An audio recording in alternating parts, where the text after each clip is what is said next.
This is KGW News at noon. And we start this noon with the search for two armed robbers in southeast Portland. Police have shut down streets and they're asking people to stay inside their homes. Thanks for joining us. I'm Brenda Braxton. All this started around 6:30 this morning. Mike Benner joins us live near Southeast 92nd and Market. Mike, give us an update on where things stand. Well, Brenda, good afternoon. I can tell you the search for these two armed suspects is approaching 6 hours. And right now we're at one of the roadblocks at Southeast 92nd and Market. And if I step out of the way, you'll be able to see just how many police officers are out here. Those cars parked on either side of the road belong to law enforcement involved in this operation. The operation itself has shut down a large area. I want you to check out the map. People between Lincoln and Carruthers and 96th and 101st are asked to stay inside, lock doors and windows, and report anything suspicious. This is because police think the suspects are in this area. And around 6:30 this morning, those suspects, a man and woman, are accused of robbing a convenience store at 92nd and Division at gunpoint. There were no injuries. That's good news, but the suspects took off running when responding officers showed up. They're now believed to be hiding in the neighborhood. The Special Emergency Response Team and crisis negotiators were called out to assist with the search for the suspects. Now, as you can imagine, this is quite the spectacle in the area. I want you to listen to what one neighbor had to say. You know, being a little bit further out from the city, I mean, this is kind of what, could happen in any given day. Again, I'm just happy there is a police presence out here to keep us safe and protected and making sure they're keeping the areas locked down that they need to and no one coming in. So.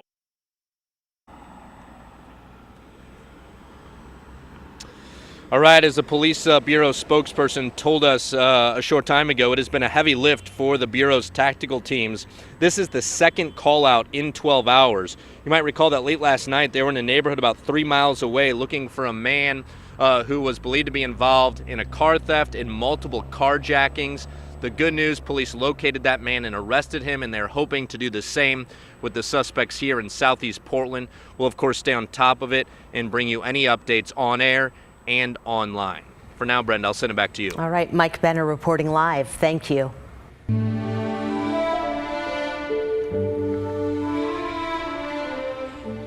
Right now, the family of Tyree Nichols is holding his funeral in Memphis, Tennessee. This is a live stream of the service, which started about an hour ago.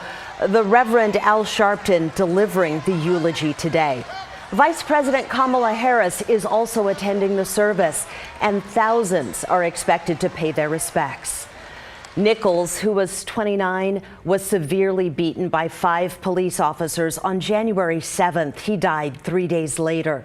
Yesterday, the Nichols family called on the community for justice and support. Keep fighting for justice for our son and my family. Protect my wife because she's very fragile right now. Yes. We need that for her, trust me. And I need it too. The funeral is taking place at the Mississippi Boulevard Christian Church in Memphis. The pastor called for healing for the Nichols family as well as reform for the nation. You can watch a live stream of the service on KGW.com. In the last 90 minutes, police have made an arrest in a deadly stabbing near the Portland Art Museum. 25-year-old Jonathan Grawl is now in custody. This stabbing happened on Southwest Jefferson around 11 o'clock last night. Police have not released any information about what led up to this crime. This afternoon, Grants Pass police will release some more information about how they tracked down a violent kidnapping suspect who killed himself. Officers say Benjamin Foster shot himself last night during a standoff. He later died in the hospital. Police say they found Foster hiding out barricaded under a home. He was wanted for severely beating a woman and tying her up inside her own house. She is now in the hospital in critical condition.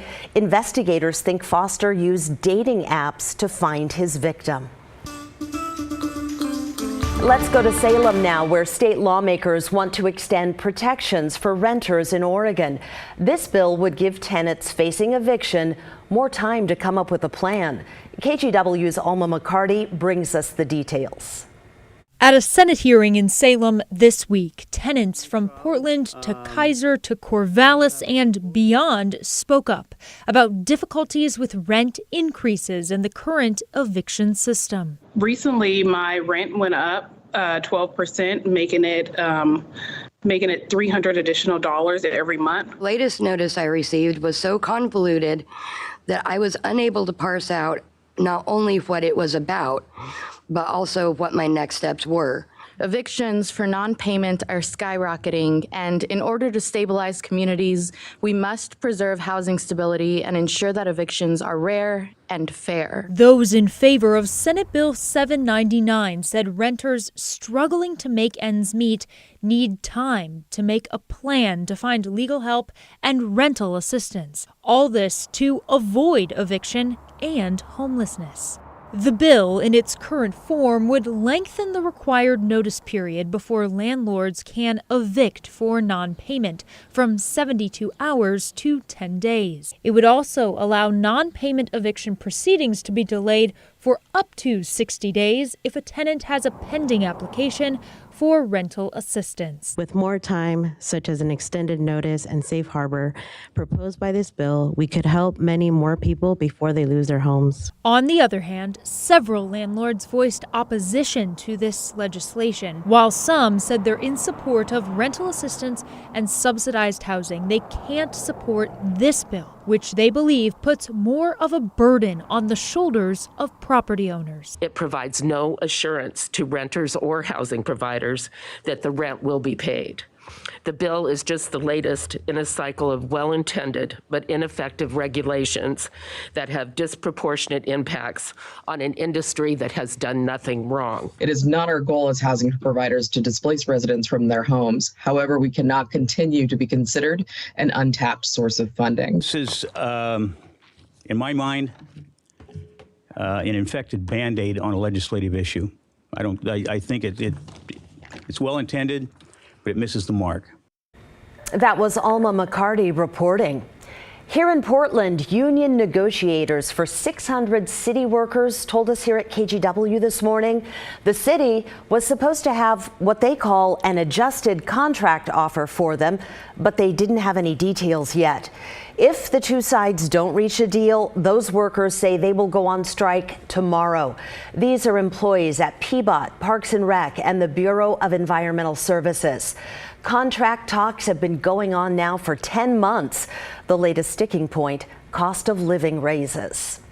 Well, during the recent cold snap here in Multnomah County, health officials say at least 8 people were treated for hypothermia.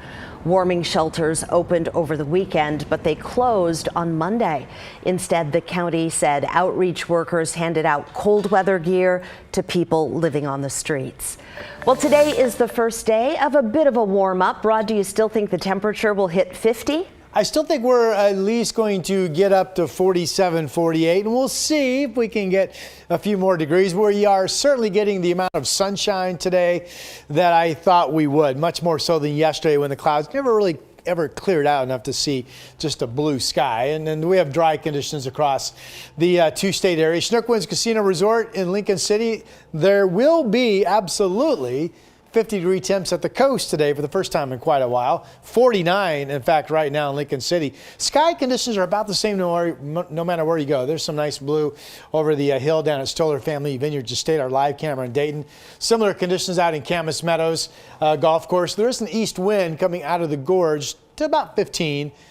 But it's about 10 degrees cooler by the time you get to the Hood River Valley. So that is trying to advect in a little bit of cooling our direction. We're at 42. That equals yesterday's high. So clearly we're going to be warmer than we have been. I really will be surprised if we don't get 5 more degrees out of today. At least that would be 47. Maybe we get more. 50, potentially 43 at 8 o'clock. Coming up, it is a whole new weather pattern quickly arriving with rain chances and much warmer nights. That's ahead on my 7-day. We'll see you then. Thank you, Rod.